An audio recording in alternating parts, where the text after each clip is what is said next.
Imperative. Funhouse cannot ruin Christmas. This is about more than ruining Christmas. Funhouse is a crook before he's anything else. And why do you care so much anyway? I am lacking Christmas spirit. It is something I wish to experience. It's overrated. Hi, this is Michael Uslan. You're listening to Batman on Film. The Adventures of Batman, welcoming you to the new adventures of Batman.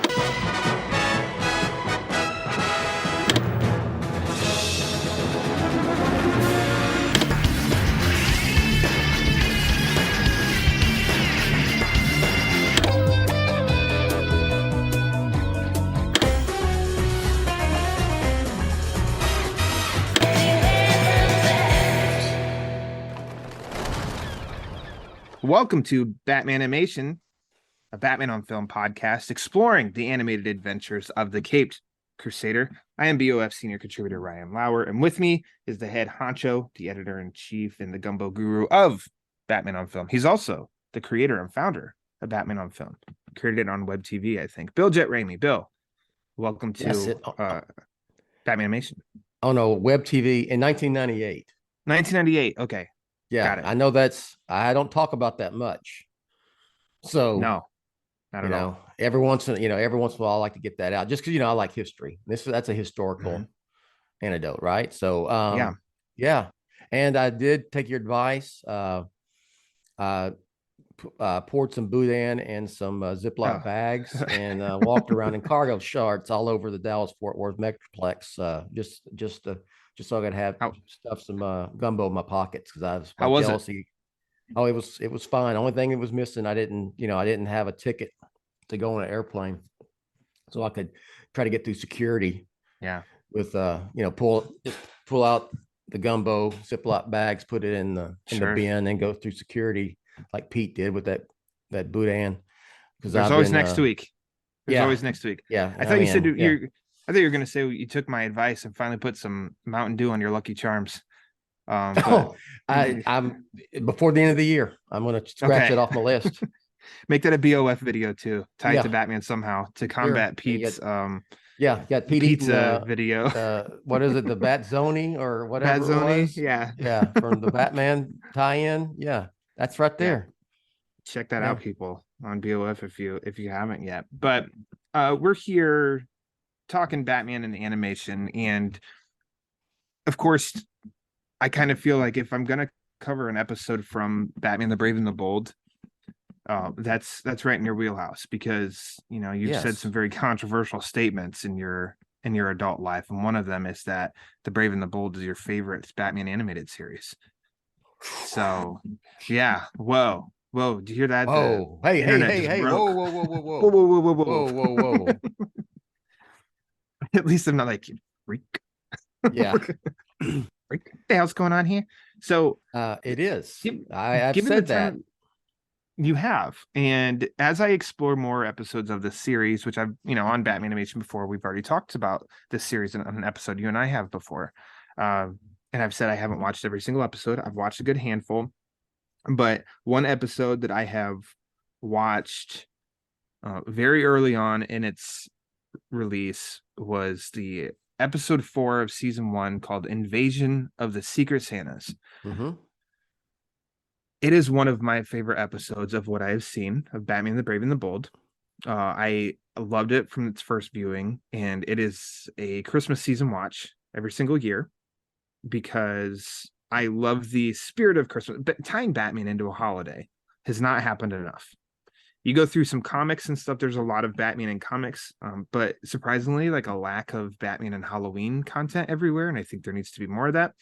But when it comes to Batman and Christmas, I think that's also a great fit ever since, even 30 years ago, your favorite movie, Batman Returns, had some Batman and Christmas in it.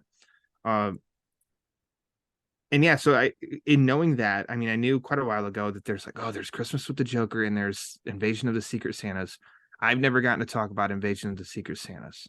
So I'm glad that you're here now that we can do this. We can get the job done.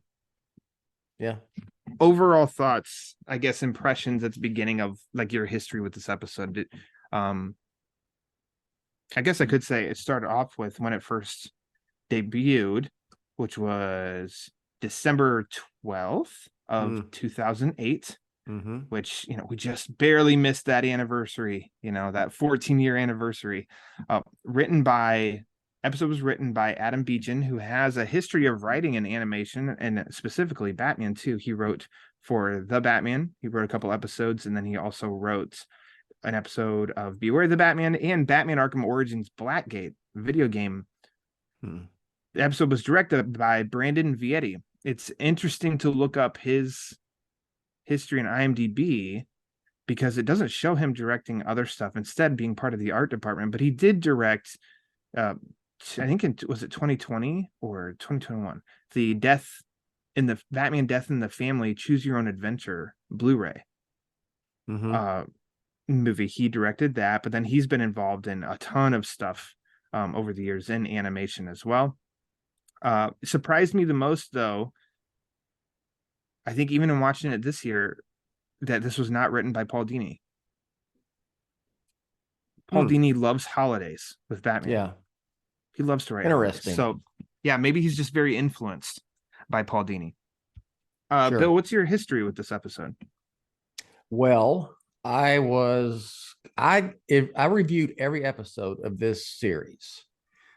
Not all of them made the migration from old BOF to the new BOF back in 2017, 18.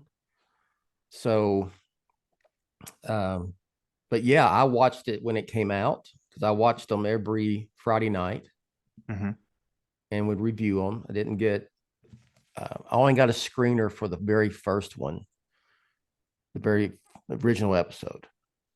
And so, but what I'd get, Warner Brothers Animation would, they did publicize it. So they would send out like video clip and, images of the upcoming episode that would, I could post on Batman on Film. And then I would always review the episode. So yeah, I like it.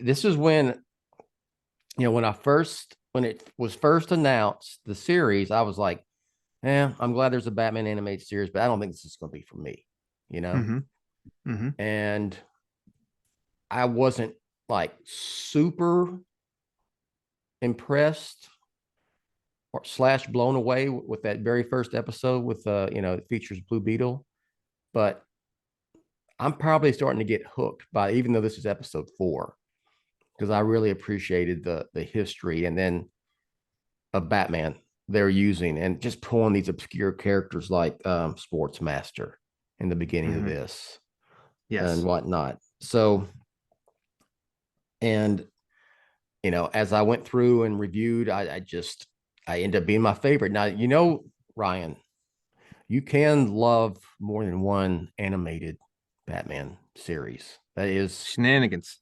That's I call shenanigans. Oh, do I lose my Batman card if I can say I actually like most animated Batman stuff, Okay. All right.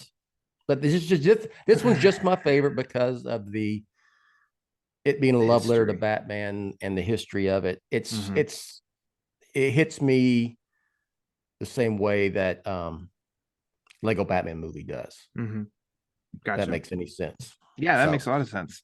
You alluded to like Sportsmaster shows up. So yeah, we do have a cold open in this one, which Blue Beetle showed up a lot in this series, didn't he? Yeah, in the beginning, especially season 1. Yeah. Voiced by, and I always butcher his name, Eric Matthews himself, Friedel, Pete, our own Peter Vera, Boudin Pockets, and Ryan Haas got to talk and meet with him at the Batman Beyond Blu-ray release in New York Comic Con, representing BOF.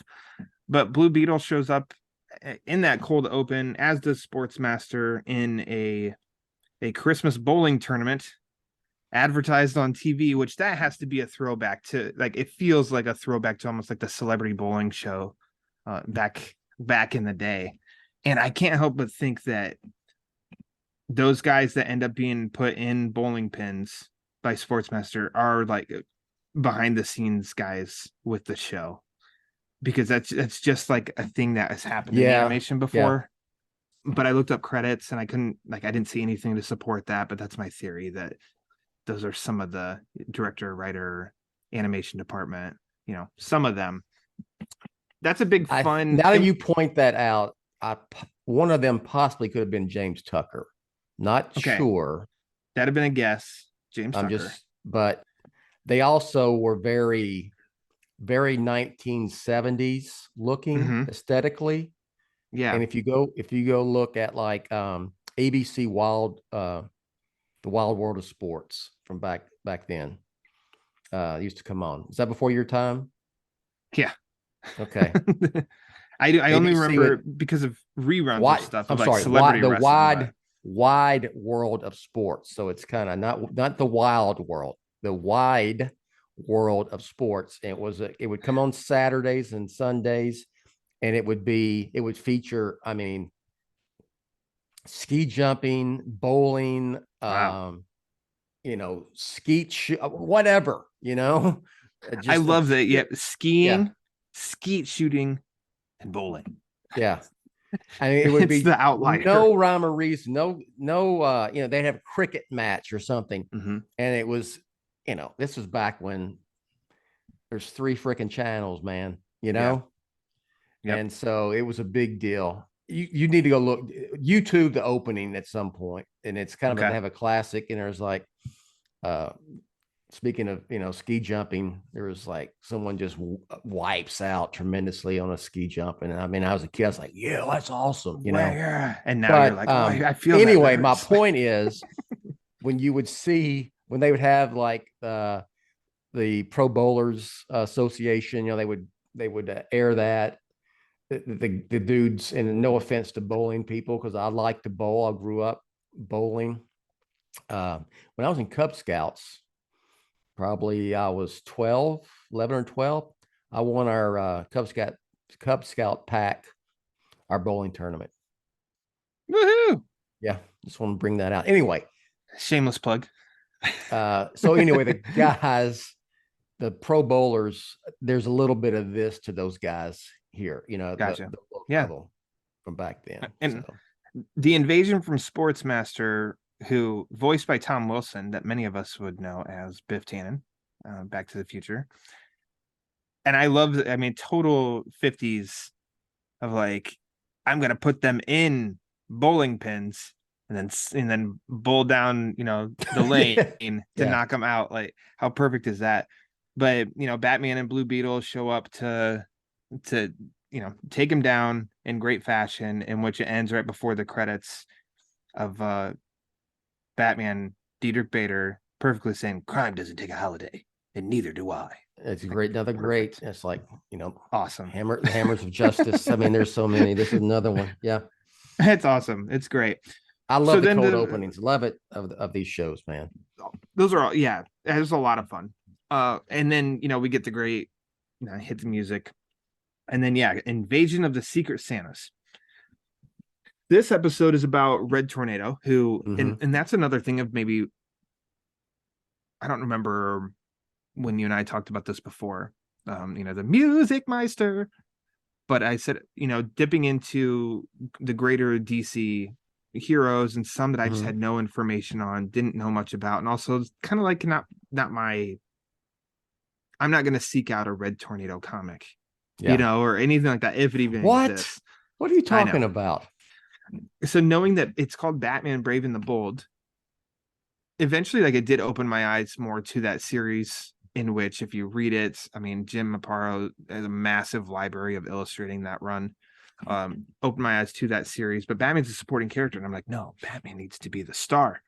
But he is basically the star. And in this one, it's about Professor Olton, Red Tornado, who is teaching archaeology at university. I don't know what town or city that this is in. It seems like such a small town, but I love that how he, very robotic and everything, and saying like archaeology is not like the action movies. It's mostly just reading books.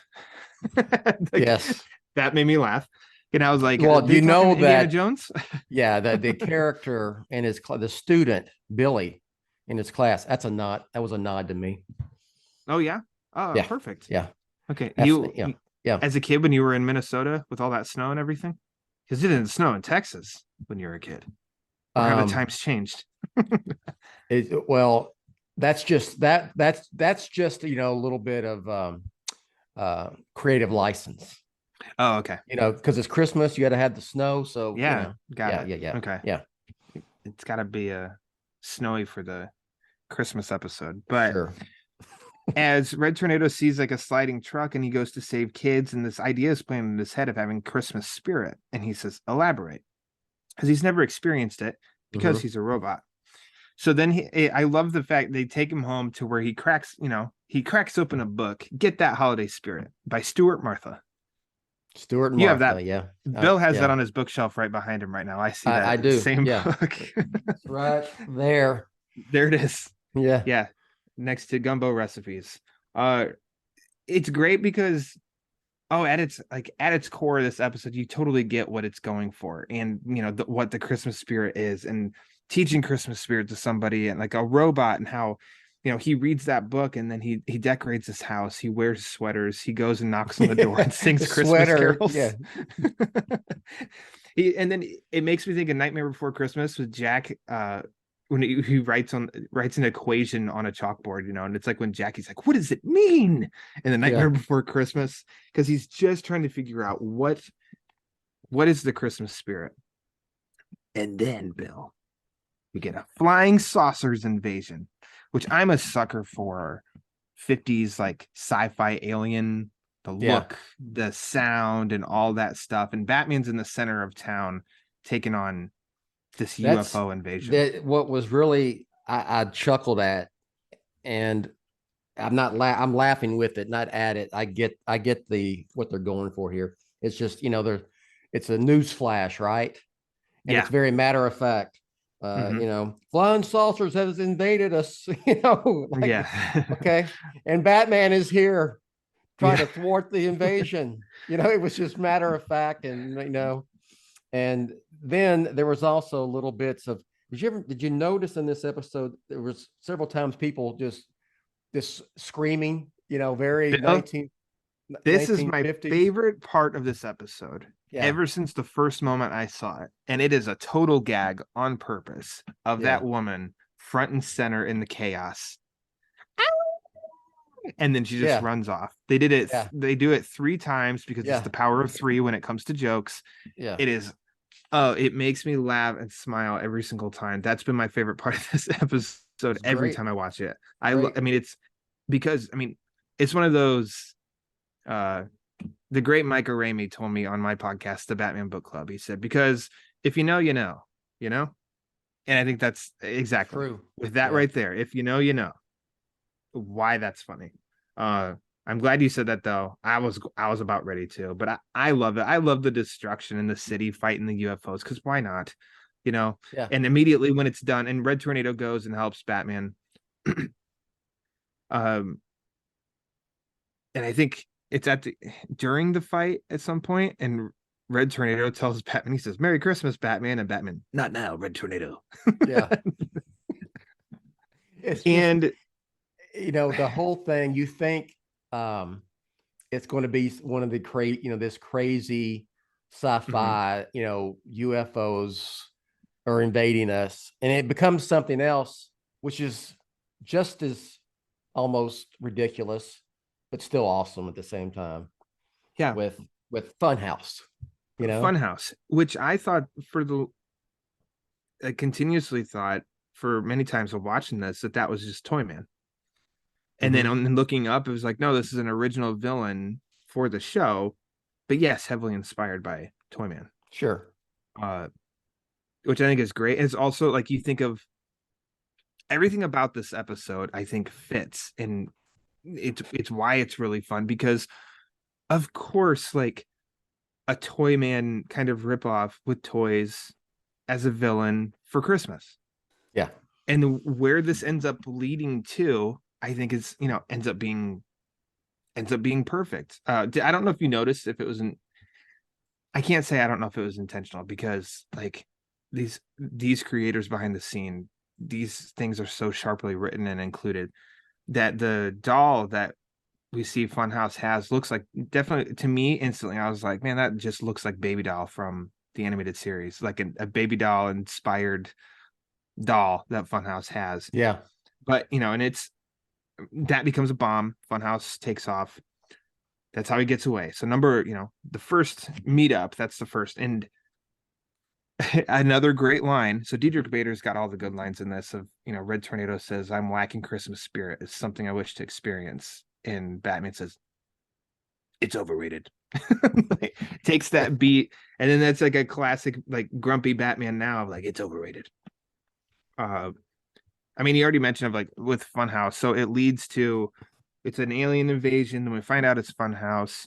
And then, the second matchup is that it's actually, Santa Claus isn't Santa Claus. It's a robot Santa Claus. And then there's a whole army of Santa Clauses.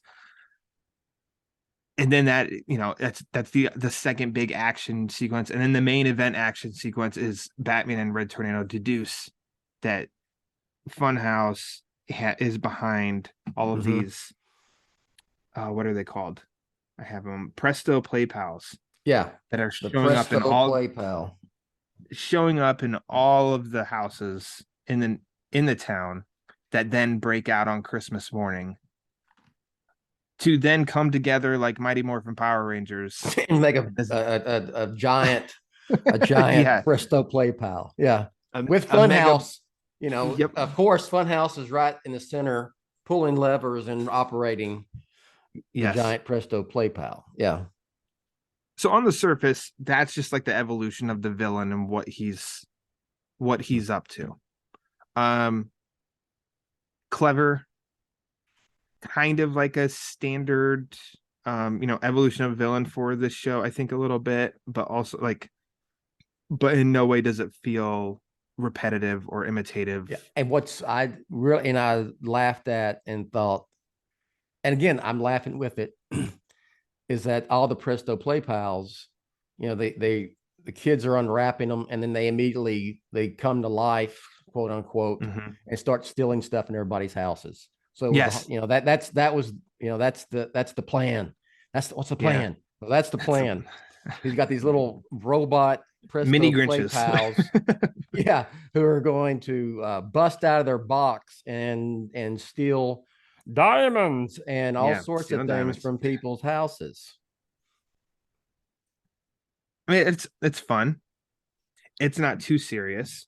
Ultimately, in the end, you get a great action scene where Red Tornado is he's the key weapon to take down Funhouse.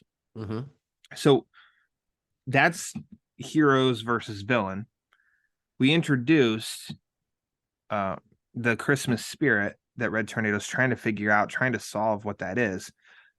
But then there's another element, which is definitely the deepest of it all. And it's like Bruce's connection to Christmas.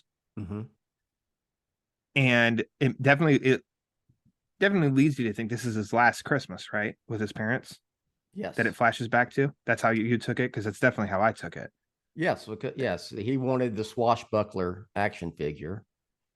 They even play into the world's greatest detective, the coffee mug that Red Tornado got Batman, and he's the kid Bruce is shaking. I can determine from the weight and the sound this is going to be, in his mind, it's a swashbuckler action figure, and it's actually a nutcracker that Thomas Wayne is passing down to his son, Bruce. And Bruce has an episode and throws the nutcracker and breaks it. Because that's acts not what like he a wanted. spoiled brat, which, hey, all of us as a kid had a few moments, I'm sure. But yes, that's our first flashback. You ever wanted something for Christmas or birthday and you thought you were getting it and you didn't, and reacted maybe sort of that way or anything? I'm sure nothing fully. If I did, that had to be like really little, like 5 and under, if that were to ever happen. Because as far as I know now, or as back as I can remember, there was definitely, we had learned of be appreciative of whatever you get. So even if it's not exactly what you were hoping, you still got something, you know. But I don't remember. I don't remember being a dick like Bruce. No, when I was But 8, when I was 8 for my birthday, my grandparents, I was convinced they were going to get me the $6 million man action figure. mm, And instead, they gave me, which was a huge amount of money then, they gave me $100 bill. oh, holy moly! Go And buy one. I, my 7, 8-year-old mind, 9-year-old mind didn't contemplate, well, I could buy probably 5 $6 million men action figures with that money. But I was like, oh, Torn up because you didn't get it. $100. I want a $6 million man, yeah. I So wanted $6 million. yeah, well, I reminded me of that as a kid. So that was the first and last time I ever did anything like that. It stuck with me. And as a parent, I always appreciate what you get, right? Mm-hmm. Exactly. So with that flashback, so yeah, I think you said it triggered the world's greatest detective gift. Brings back the flashback of how Bruce acted out because he didn't get what he wanted. And then another flashback leads to him. They come walking out of the movie Zorro. Mhm. The Mark, right? Mark of The Mark of Zorro, Zorro. yeah. It's on the marquee. And Thomas says to him of basically like this movie's the closest to that action figure that, we didn't get you. So I thought, we could go see that. And Bruce just still seems very go like, see a swashbuckling movie. and You didn't get the Bruce is still swashbuckler action figure. Yeah. still being a disappointed kid about it all. And then they go walking down this dark alley that is just basically all pitch black. Mm-hmm. And then they treat it very tastefully. I had earbuds in so I could hear it a lot better. I don't know, just watching it on a regular TV how well you can hear it, but there are 2 flashes with not big scary gun pop sounds, but definitely something of the sort, in which that mixed with music, like what that means. And then it's kind of at that point it's really selling of like, oh shit, this was, to me, definitely this is Bruce's last Christmas with his parents. Mm-hmm. He was being moody towards his dad because he didn't get a toy that he wanted, and then Mm-hmm. his parents were killed. So that adds a whole other element to the Yeah. episode of like, damn. And as lighthearted a lot of these Raven the Bold shows are, there are moments that, Yeah, I don't want to call it dark, but mature, deep, yes, emotional. yeah, yes, exactly. I mean, this is the first time in this series. I know it's only episode 4, but you get this, a nod to Batman's origin, or why he became Batman, and the fact that he threw a fit by not getting the swashbuckler action figure. So they took him to the movie to see a swashbuckler because of his episode, and his parents get shot. So they don't go deep into it where the guilt or anything like that, but it's implied, obviously, right? Yeah, definitely. I do think this was probably their first test, as well as hint for all of us of Chill of the Night is coming. Like, we have an idea for Chill of the Night. It's going to expand on this kind of vibe. We'll get there. Hang on. And then before we get to the capper with that, I want to go to something that really made me laugh that I just found in my notes. I don't know exactly which part, when Red Tornado says that he's missing that tingly feeling. Mm-hmm. And Batman says something about like, if you start to tingle, you need to find a repairman or something, something like that. If you get a tingly feeling, because he just kind of reinforces to him, Batman is of like, I know what you're seeking, but you're a robot. You're not supposed to feel it. But in taking down Funhouse, Red Tornado goes beyond. He says he feels, like a strange tingly sensation, but he blows up, but he takes out the big Power Rangers machine that Funhouse is in. And so all that's left, which it could be like very scarring for a child, but because they do it so well, Red Tornado, it's just his head. All he has is a head, but he's talking, and Star Labs is there to take him in, and Batman says he's gonna help him, and he says, I think Red Tornado says, observation, it was an amazing feeling, Batman. So look at that. After all, he did get the Christmas feeling. I love he got the the Christmas spirit. I love with Red Tornado, observation, declaration, before he yeah. So robotic, but in his way, it was evolution for the robot, for the character. And it was like, I don't know, it fit exactly into, that was the big payoff for the episode of what they ingrained, for, emotionally in the episode. Is we got our 3-course meal in the action, which was a lot and was a lot of fun. And then the capper of the episode, I'm like, I love it, is when Batman, he calls it always stands out to me, though. It does. It looks like a very a computer animated Batmobile mixed into looks normal animation. A little bit of odd placement for me, I think. It stands out like, But when Batman hops in and they're in the passenger seat as a Christmas present, in which he opens, and it's that the figure that his dad, his grandpa's figure that his dad gave him for Christmas. Yeah, the Nutcracker. The Nutcracker, in which then Bruce or Batman's internal monologue is, Merry Christmas to you too, Alfred. And then there's like a beep, but crime doesn't take a holiday, and neither do I. And that's the capper. What a good 1-2 to end the episode. Love it. Is there a little bit of a message with Batman and using Red Tornado, and Red Tornado being an android, being a robot, and wanting to have feeling, wanting this Christmas spirit, where Batman is able to, but he doesn't, or doesn't want to? That's a good point. He's capable of it. And going back to the whole, it's overrated, Christmas spirit. And Batman kind of has a little arc here as well, right? Yeah. I think that's a good point. Merry Christmas to you too, Alfred. The crime doesn't take a holiday. I love it. That's great. I thought there was one more point I wanted to hit on, but it escapes me at the moment. I do just so visually, I love the robotic Santas going crazy, just because it's like, obviously it's in the snow, which I think the episode looks like great.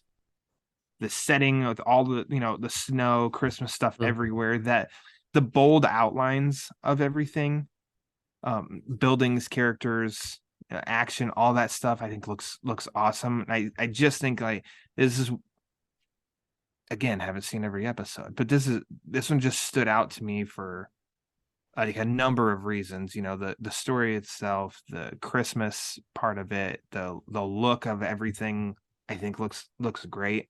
So I feel like for this, I just can't say enough positive things about this episode because of all the elements. You had to lie. I did take note of there was the 50 sci-fi movie, B-movie inspiration here. Even, part of the deduction that Batman makes is, quick, search for movies with Santa Claus and Neptune invasions, UFO invasion. And it comes up with some movie of, I don't forget what he says the title, or it's, 1954, Neptunian. Neptune, Santa invasion, whatever it was. So I got a kick out of that as well. Yeah. I got a bit of, in which obviously Tim Burton's Mars Attacks. Yeah. Which was an obvious nod to, I think were they Topps cards from like the 60s or 50s or something, which look really, really cool. but was all about, 50s like styled science fiction, stuff like that. And so anytime I get a glimpse of like the UFO invasion in this, I instantly think of that, which then alludes back to that and whatever. I think that whole era is just, kind of fun. And then the War of the Worlds, which I think was 52, like that movie, which I think is great. That whole 50s sci-fi whatever is just is really fun. So for them to be able to include it here and in the part, it makes sense for the story. I think that's just it. The story itself, I think, is so tightly woven that everything makes sense. Everything is needed. There's no fat to be trimmed, because then it does. I think it even marks. It's like 22 minutes, a tight 22 minutes. Have I said enough positive things about this episode? I don't think so. Okay. Could have used more Christmas. Use more Christmas, more Santas. No, I think you Batman. did. Batman rides a reindeer. Yeah. Yes. Awesome. Yeah. Like that's great. And it's not, but it made me think of like Dark Knight Returns as he's riding a horse, and that, but this time he's riding a reindeer. Riding a reindeer, yeah. Why not? Riding a reindeer. I mean, yeah, why the hell not? We need more of that. We need more of that in Batman comics. Definitely. Get Robert Pattinson on a reindeer. Okay, done. Christmas. The sequel is going to be in the snow, remember? Oh, yeah. Because Mr. Freeze is in it. Mr. Freeze taking diamonds. The woman screaming is my highlight. Do you have a highlight? I mean, in an episode full of a lot of really great things, the woman screaming all 3 times is my highlight. That's my attachment to this episode. I love it. Well, the first thing came to my mind when you asked that question, and I will say I love the entire episode, but I really got a kick out of the whole news flash. We've been invaded by aliens and UFOs, and Batman's on the scene. 2 things that I cut, like Batman in space, Batman UFOs. I'm like, no. And then this, in this I love. So they said challenge accepted. Yeah. You don't like Batman in space? Well, we're going to double down on it. Better than Batman falling from the moon and getting back to Earth. I was more entertained, and even stopping and thinking about it, more entertained here. For sure. Invasion of the Secret Santas. Yeah. Excellent. Bill, do you have any final thoughts on this episode before we get out of here? It's a good one. It's been a while since I watched it, and I believe now, just like I watched the Dark Knight trilogy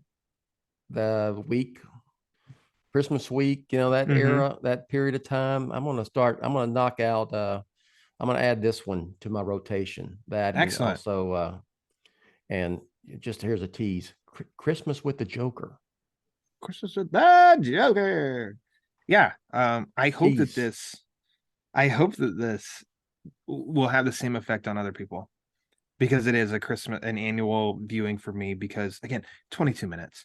22 minutes. Highly entertaining. It is definitely Christmassy in spirit, because it's one about the Christmas spirit, but then it's, warm and fuzzy with a good, good moments in it, a great capper with that gift at the end.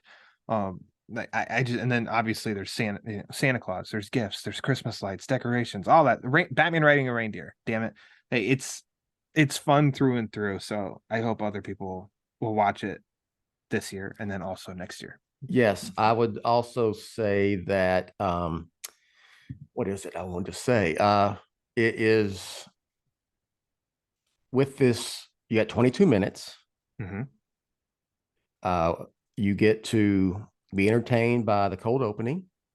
They really have nothing to do with the main show, main episode, main story. And you also get to dance during the opening credits scene, with the great theme song from the Batman Brave and the Bold. So you laugh, you get moved a little bit, and you get to dance. There you go. That's all you want in your entertainment. Those 3 things. You'll get them all in this episode. So Bill, thanks for coming on. Thanks for putting on your Santa hat and talking some Batman and Christmas. Batmanimation. I always enjoy coming on shows that are on Batman on Film. Yes. Which I created Batman on Film in 1998. In on Web 1998 with TV. a web TV. Oh, okay, Yeah, got it. yeah, Okay, which yeah. you ended up getting for Christmas. Oh my God, it's all No. connected. Yeah, it's all connected. It's all I connected. threw a fit because I wanted the $6 million man. I got a web TV. So You got a web TV instead, and here we Yeah. are. Your $6 million man figure. I don't know if it lasted as long as BOF has. So there you go. Everything happens for a reason. Oh, contrary, sir. Oh, okay. I still have it in a tote upstairs. Now I Still lost the $100 bill. No, that's been long gone. I'm sure Okay. I don't. But I did have I did get the $6 million man with that $100 bill.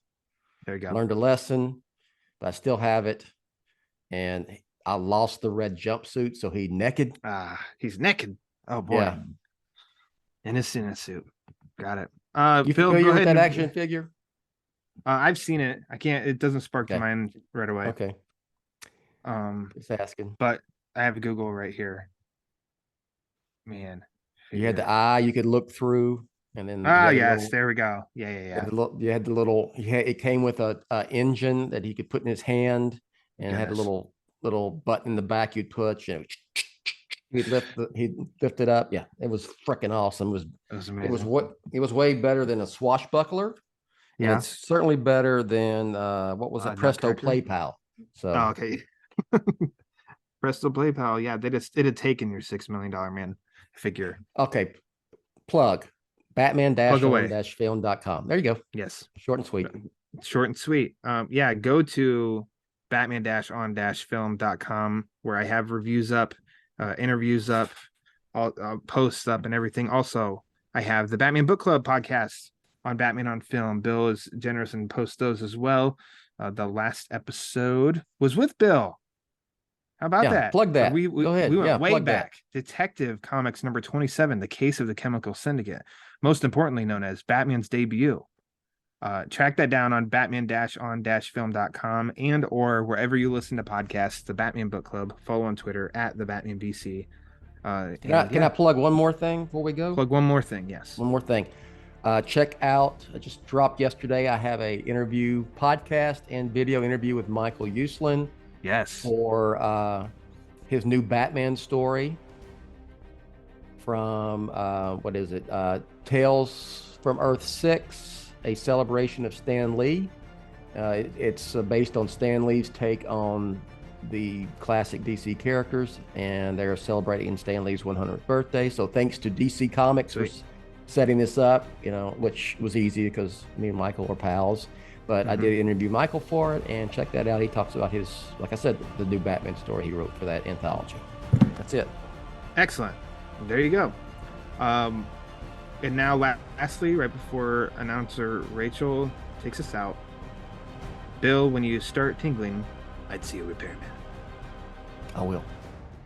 Okay. And also, I guess, I won't hesitate. crime doesn't take a holiday. And Never. neither do we. Okay. That's it. That's all. Thanks for listening to Batmanimation, a BatmanOnFilm.com podcast revisiting the animated TV and film adventures of the Caped Crusader. Follow Batmanimation on Twitter at Batmanimation. Follow BOF on Twitter at The Batman on Film. Follow Jet on Twitter at Batman on Film. For Jet and Team BOF, I'm announcer Rachel. Batman on Film, authoritative, definitive, the original. Established in 1998.